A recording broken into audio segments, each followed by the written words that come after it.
सोहेलदेव सम्मान स्वाभिमान पार्टी के राष्ट्रीय अध्यक्ष श्री महेंद्र कुमार राजभर जी माननीय राष्ट्रीय अध्यक्ष जी को रुमाल भेंट करके स्वागत कर रहे हैं।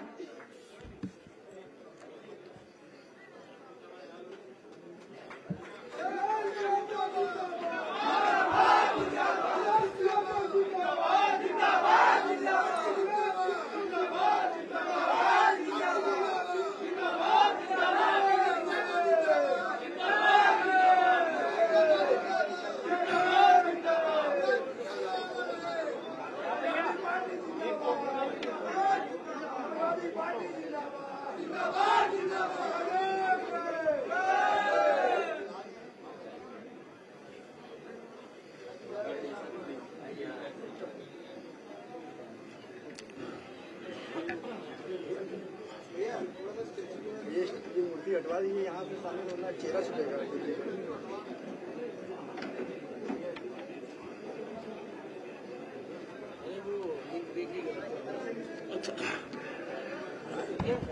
सम्मानित मीडिया के साथियों, समाजवादी पार्टी के राष्ट्रीय अध्यक्ष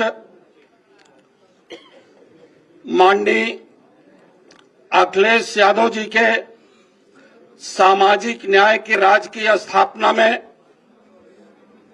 रुकावट पैदा करने वाले और संविधान लोकतंत्र के साथ धोखाधड़ी करने वाले लोगों का मुंहतोड़ जवाब देने के लिए आज समाजवादी पार्टी के कार्यालय पर सोहेलदेव सम्मान स्वाभिमान पार्टी के राष्ट्रीय अध्यक्ष श्री महेंद्र राजभर और उनके संगठन के बहुत से सारे साथी कार्यक्रम में उपस्थित होकर के सामाजिक न्याय के राज्य की स्थापना हो, समाजवादी पार्टी के राष्ट्रीय अध्यक्ष जी का साथ देने के लिए आए हैं।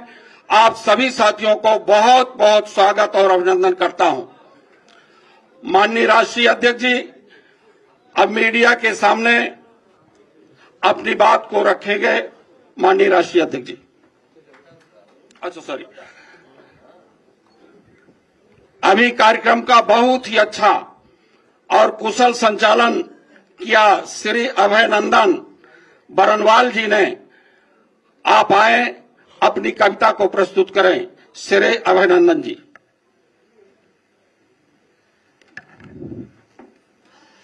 मीडिया के आए हुए सभी लोगों का मैं हार्दिक अभिनंदन वंदन करता हूं, नमन करता हूं, स्वागत करता हूं। जो कविता के लिए आदेश हो रहा है उससे पहले मैं मीडिया से कुछ कहना चाहता हूं। न तीर निकालो, न तीर निकालो, न तलवार निकालो, तोप मुकाबिल है अखबार निकालो।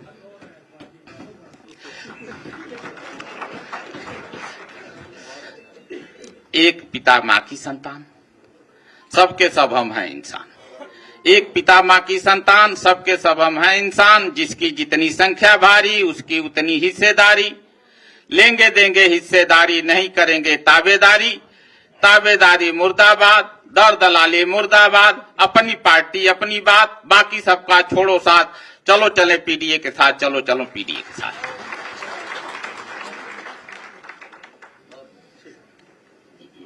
धन्यवाद। माननीय राष्ट्रीय अध्यक्ष जी। मैं अपने प्रेस के साथियों का धन्यवाद देता हूं। हम और आप लोग लगातार मिल रहे हैं और लगभग देख रहा हूं मैं, जो जहां बैठता है वैसे ही बैठ जाता है। मैंने तो किसी के चिन्हित नहीं की सीट, लेकिन लगभग वैसे ही बैठे ही दिखाई दे रहे हैं मुझे आप लोग। हाँ।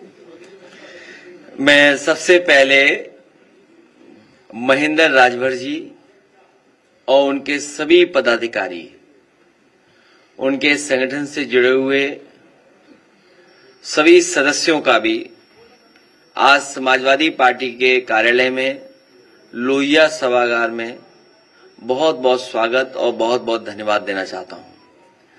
सोहेलदेव सम्मान स्वाभिमान पार्टी के हमारे सभी साथी जो उन्होंने सुझाव और राय दी हैं, हम लोग सब मिलकर के काम करेंगे। आज के दिन हम सब जब लोग एक साथ बैठे हैं तो जनगणना की जो बहुत पुरानी मांग थी कि जातियों को गिना जाए, जाति के आधार पर आरक्षण हो, सबका हक मिले, सबको बराबरी से उनकी आबादी के हिसाब से हक और सम्मान मिल जाए। मुझे खुशी है इस बात की कि आज महाराजा सुहेलदेव सम्मान स्वाभिमान पार्टी के लोग भी इस पक्ष में हैं कि जाति गणना हो और आबादी के हिसाब से उन्हें भी हक और सम्मान मिल जाए। इस लड़ाई में जहां पीडीए के लोगों का साथ दे रहे हैं, मैं एक बार फिर उन सब का बहुत बहुत धन्यवाद और आभार प्रकट करूंगा। इन्होंने बहुत सारे सुझाव दिए हैं। उन सुझावों में कुछ सुझाव मैं कह सकता हूं, फिर आप जो पूछना चाहेंगे पूछिएगा। इनका सबसे पहला सुझाव यह है और इनकी मांग है कि वीर योद्धा महाराजा सुहेलदेव महाराज की कोई प्रतिमा यहां पर राजधानी में सबसे महत्वपूर्ण जगह लगे। मैंने इनके समाज के लोगों को आश्वासन दिया है कि समाजवादी सरकार बनेगी तो यही देश का सबसे सुंदर रिवर फ्रंट है, इसी पर महाराजा सुहेलदेव जी की प्रतिमा लगवाने का काम हम समाजवादी लोग करेंगे। प्रतिमा के साथ साथ उनका शौर्य, उनकी बहादुरी, जिस तरह के वो योद्धा थे, जो उनके हाथ में तलवार होगी, वो तलवार भी सोने के साथ चमकती हुई दिखाई देगी। वो अगर अष्ट धातु या सोने को मिलाकर के बनानी पड़ेगी तो महाराजा सुहेलदेव जी की तलवार यहां पर चमकेगी, राजधानी में रिवर फ्रंट पर, जो सबसे सुंदर और सबसे कीमती जगह है। साथ ही में जो उन्होंने और सुझाव दिए, हम उनके सभी सुझावों पर अमल करेंगे और उनको साथ लेकर के हम लोग आगे बढ़ेंगे। जिस तरीके से इनके समाज ने और इनके साथ साथ पीडीए समाज ने हमें लोकसभा में और पिछले विधानसभा में जो सहयोग और समर्थन दिया था, हमें उम्मीद है कि आने वाले समय में जब 2027 में हम लोग चुनाव लड़ने जा रहे हैं, इनके समाज का पूरा समर्थन हम समाजवादियों के साथ होगा। बहुत बहुत धन्यवाद। अखिलेश जी, SC/ST आयोग के जो अध्यक्ष हैं बैजनाथ रावत जी, उन्होंने एक चिट्ठी जारी की है और आपके खिलाफ कार्रवाई की मांग की है। तो कर दो कार्रवाई, क्या है। और मैं वहाँ पर रिपोर्टिंग करने गया तो सैकड़ों दलित जो उनके पास अपनी समस्याओं को लेकर आते हैं, लेकिन उनकी समस्याओं का निस्तारण किसी प्रकार से नहीं होता है और किराया भत्ता भी लगता है। तो आप इस पर क्या कहेंगे कि आपकी अगर सरकार आती है तो जो दलित परिवार जो दूर दराज से आते हैं उनके किराए भत्ते को लेकर के और उनकी समस्या को लेकर। बहुत अच्छा सुझाव दिया हमारे साथी ने। हालांकि जो पहली बात जो कही तो वो मुझे लगा कि हमारे ही खिलाफ है। खैर, ये सच्चाई है कि हमारे गरीब को न्याय नहीं मिल रहा है। हमारे गरीब और खासकर पिछड़े और दलित समाज के जो लोग हैं, उनके साथ हर स्तर पर भेदभाव हो रहा है।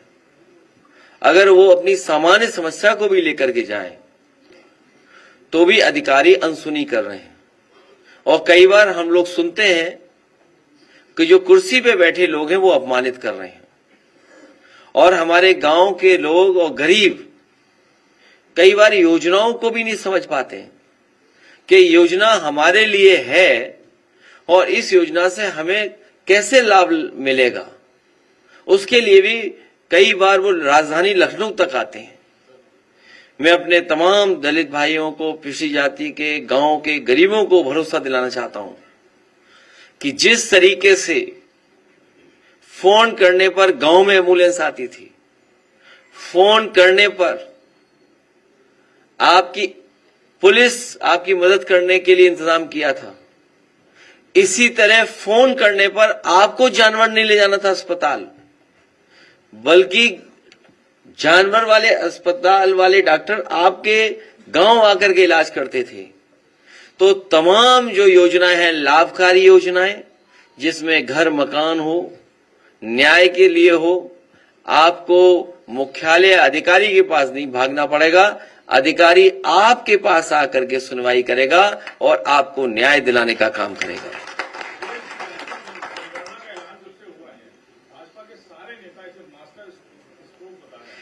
अभी मैं कुछ सेकंड का मास्टर वीडियो आपको दिखाता हूं। कहेंगे मास्टर वीडियो दिखाइए, चमत्कारी वीडियो दिखाइए।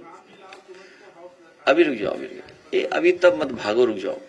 पहले मोदी जी के नेतृत्व में लाइट बंद करो तब दिखाओ। वेलफेयर की स्कीम सबका साथ और सबके विकास की भावना के साथ आगे बढ़ रही है। ये केवल जब मोदी जी के नेतृत्व में वेलफेयर की स्कीम सबका साथ और सबके विकास की भावना के साथ आगे बढ़ रही है, तब बांटने वाले लोग फिर जातीय आधार पर, क्षेत्र और भाषाई आधार पर बांटने की कोशिश चेष्टा कर रहे हैं। भारत तो और सनातन धर्मावलंबियों को खास तौर पर इससे सावधान रहना होगा। अब ये किससे सावधान रहेंगे? आप सोचिए ना, अब किससे सावधान रहेंगे? ये सच्चाई है।